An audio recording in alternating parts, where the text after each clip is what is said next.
How you doing this morning? Actually feeling a little bit under the weather today, but still get up, check the markets, try to figure out what's going on. Never sleeps. Uh, so it's always good time to look, even though when you're feeling a little under the weather. So today's a big day, right? Case Shiller came out. That's an often cited, um, I don't know, research number or tracking.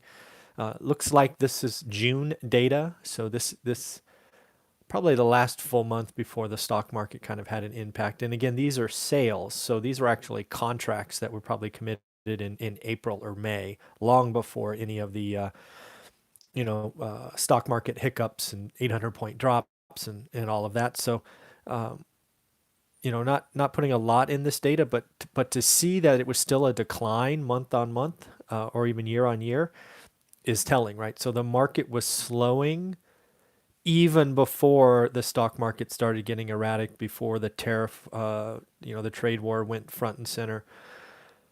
I expect August data to be pretty bad when it comes out. But again, this is, we're still in August and we're 60 days away at least from seeing anything.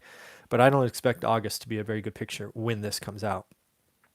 Looking at the Case-Shiller numbers specifically, one up 1.8% on the 10 city index and up 2.1 on the 20 city index. Again, June data, Phoenix was up 5.8, Las Vegas 5.5, Tampa 4.7. So frankly, still showing healthy growth. Still, makes it feel like a seller's market, but I would caution you in reading these articles and others like them that will likely come off of this. This is all June data.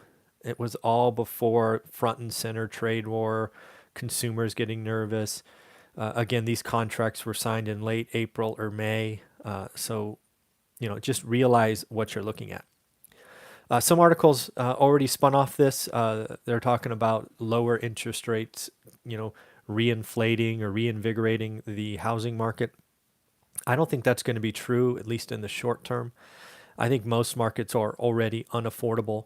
I think consumers are looking at really seriously rent versus buy, or maybe not trading up, and that could cause a whole series of things in the real estate market. So I think owner occupants in August are sitting on their decisions, canceling escrows and the like. Just keep in mind that the numbers coming out today and the articles that will likely follow all week, June data, very, very clearly June data. Flipping that around, something I saw today, UBS, who by size is the largest global wealth manager out there, actually just went bearish on stocks, meaning, they talk about allocations, and they're basically telling their most wealthy clients to, pair their stock market gains. It's not an all-out sell by any stretch, but to see the largest wealth manager go, you know what, time to take some chips off the table, I think is pretty telling, and frankly, good on UBS, right? Because it's easy to say buy when you're managing, money, and stocks is a big part of it. Uh, you know, Advising to trim your portfolio is not something I see lots of firms do. So good on UBS for doing that as the largest wealth manager. In case you're curious, it's at $2.4 trillion. I just can't believe that, $1 trillion. Other things that caught my attention today, the CEO of Starbucks, again, came out yesterday and said, hey, the consumer is strong. That makes sense to me. I bet he has daily data, number of this and that sold. He probably has a good view of what's going on at the consumer level, because again, he could track daily and probably hourly statistics if he wanted. And again, those lattes and $5 coffees are frankly luxury items, right? If you want to see what I mean by that, go back and see what happened to Starbucks in like 2009. They were missing left and right and seeing huge store drops. So, having the CEO of Starbucks come out, who again likely has daily, if not hourly, data on his phone, that's interesting. Because again, those $5 lattes are a luxury item. I'm starting to see more and more articles talk about the 2019 market setting up like the '07 market, which should scare us all. For example, there was an analyst that is now actually calling for a drop this week, which was kind of bold, a Lehman-like drop. And if you don't know, after Lehman Brothers dropped, the market I think went down 33%, kind of from the moment that happened until kind of it all washed out. So pretty pessimistic call. Anytime you're on the extremes, this analyst in the article is quoted as saying he I think it was a he. I actually don't remember. I read so many today, but the most pessimistic analyst's call out there. So, don't generally look at the outliers like that, but I thought it was an interesting call because again, calling something with 4 days left in the week is pretty interesting.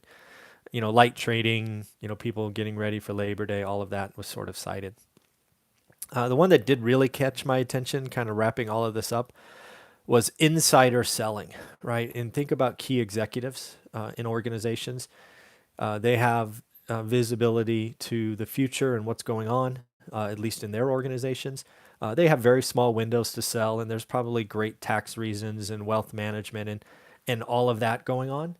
But to see the volume of sales by insiders, and it's being quoted as just like 2007, where it can't all be tax planning, right? When the variables go up this much, it's a sign, right? It's a sign that they're going to take some chips off the table, diversify themselves, which is of course the right thing to do. We would do that ourselves. But when these insiders sell, it's tracked, reported, and aggregated, and we're talking about $600 million a day being sold by insiders in August, which is a thin month for trading. So pretty interesting stuff going on. So in the end, I guess the last thing is in the trade war front, it seems like we're arguing now about who called who and who didn't call who, which is, this is just what's going to go on. Again, I've said it many times. I don't see what winning the trade war looks like. I don't see what the end result looks like. I actually see no reason for it not to continue into next year. So it's going to be a bumpy ride. I certainly expect it to impact the consumer. I certainly expect the Fed to come in and say, okay, here's another quarter point cut, and we could see a series of those coming forward. So, that's what I got today. I'm gonna go rest because again, I'm not feeling all that well. All right, everybody, have a great day. Take care.